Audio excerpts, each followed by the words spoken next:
নাসির পাটোয়ারি বলেন বা হাসনাত বলেন, এরা গণতন্ত্রে আমাদের অভ্যুত্থানের সামনের প্ল্যাটফর্মে থেকে নেতৃত্ব দিচ্ছে। এবং যিনি নাসির পাটোয়ারি বা হাসনাত বলেন, এরা এদের ভাষায় কথা বলেন। এরা আর আমাদেরকে যদি আপনি প্রশ্ন করেন, আমরা কারো প্রতি বিশেষজ্ঞ না, গণতন্ত্রের জন্য যেসব দলগুলো কাজ করতেছে আমরা সবাইকে সহযোগিতা করবো এবং আশা করি তারাও আমাদেরকে সহযোগিতা করবে।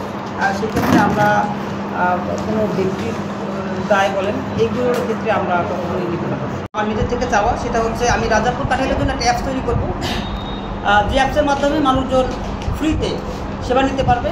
কারণ অনেক মানুষ থাকে কাঠালিয়া, যারা ঢাকায় বড় হয়েছে, দাদাবাড়ি নানাবাড়ি কাঠালিয়াতে, তারা কখনো আসেই নাই। তো তারা আসলে জানে না যে কাঠালিয়া তাদের বাড়ি কোথায়। তো অ্যাপসের ভিতরে সার্চ দিলে যে আমার বাড়ি কোন দিকে বা কোন বাজারে, জানি সকল তথ্যগুলো অ্যাপসে সহজে পাইতে পারে। এটা আমি আমার পক্ষ থেকে খুব দ্রুত চেষ্টা করতে যাতে কাজ চলতেছে। আমাদের স্থানীয় স্বাস্থ্যসেবায় শুধু আমাদের উপজেলার স্বাস্থ্য কমপ্লেক্স ছাড়াও ইউনিয়ন পরিষদের স্বাস্থ্য কমপ্লেক্সগুলো, মানে স্বাস্থ্য কেন্দ্রগুলো যেগুলো ছোট ছোট ইউনিট আছে, ওগুলো খুব কার্যকর এবং দ্রুত এগুলা স্থানীয় সরকার স্থানীয় জনগণের ভিতরে স্বাস্থ্যসেবা পৌঁছে দিতে পারে। সুতরাং এগুলোর উন্নতি আমাদের দরকার। কত বিপ্লবী বন্ধুর রক্তে রাঙা বন্দিশালার ওই শেকল ভাঙা, তারা কি ফিরে দেয়ার? একটা বড় প্রশ্নের জায়গা আমাদের অবশ্যই রাখে।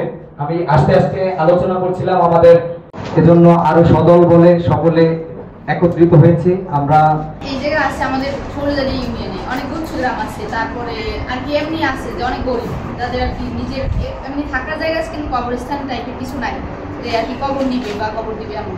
তো এই জায়গায় যদি কবরস্থান আর কি সরকারি কবরস্থান বা গণ কবরস্থান যদি হয় তো একটু সুবিধা হয়, কারণ তাদের আর কি লাস্ট পর্যায়ে যেন তারা ভালোভাবে থাকতে পারে বা আর কি কবরটা যেন ভালোভাবে দিতে পারে। হয়তো কিনে দিক জমি, কিন্তু তাও যেন একটা গণ কবরস্থান হয়।